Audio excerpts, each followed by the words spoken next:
point that I would like to make, and I believe it's number 6, is that Christ's kingdom is illustrated by only one olive tree.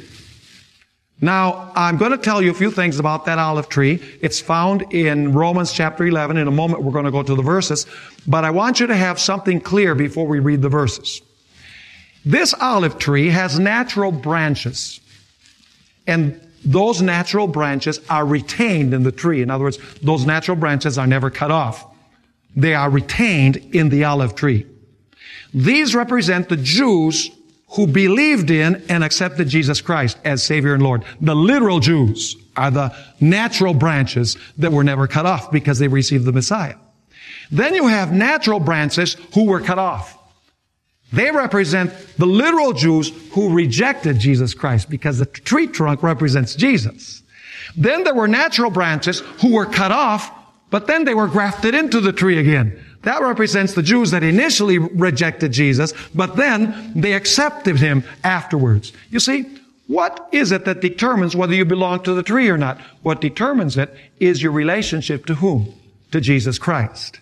But then the olive tree also has some wild olive branches grafted into it. Now, who would the wild olive branches grafted into the tree represent? They represent the Gentiles. But notice that they belong to the same tree. It's not a different tree. It's the same tree. And by the way, the Apostle Paul says, if you don't believe in Jesus, then you'll be cut off too. And so you have this idea of one tree with natural branches, wild olive branches, and what determines whether you belong to the tree or not is your attitude and your relationship to Jesus Christ.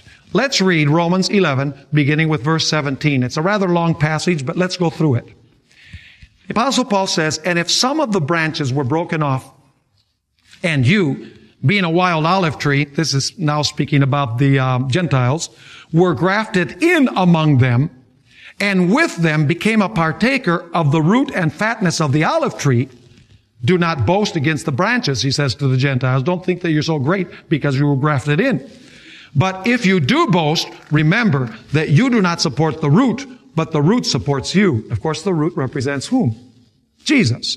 "You will say then, branches were broken off, that I might be grafted in." Well said, says the Apostle Paul. Because of unbelief, they were broken off. Unbelief in whom?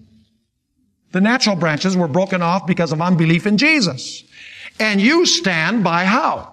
He says the reason you're grafted in is because you have what? Faith. Faith in whom? In Jesus. "Do not be haughty, but fear. For if God did not spare the natural branches, He may not spare you either. Therefore, consider the goodness and severity of God. On those who fell, severity, but toward you, goodness, if you continue in His goodness. Otherwise, you also will be cut off. And they also, if they do not continue in unbelief," see, "will be grafted in." See, they'll be grafted into their own tree. "For God is able to graft them in again. For if you were cut out of the olive tree, which is wild by nature, and were grafted contrary to nature into a cultivated olive tree, how much more will these, who are natural branches, be grafted into their own olive tree? For I do not desire, brethren, that you should be ignorant of this mystery, lest you should be wise in your own opinion, that blindness in part has happened to Israel." He's speaking about literal Israel, "until the fullness of the Gentiles have come in. And so all Israel will be what? Will be saved." And so some say, see, it says there that all Israel someday is going to be saved, but they don't take into account what comes immediately before.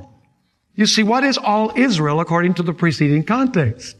According to the preceding context, all Israel will be saved means all faithful Israel that has been grafted into the tree.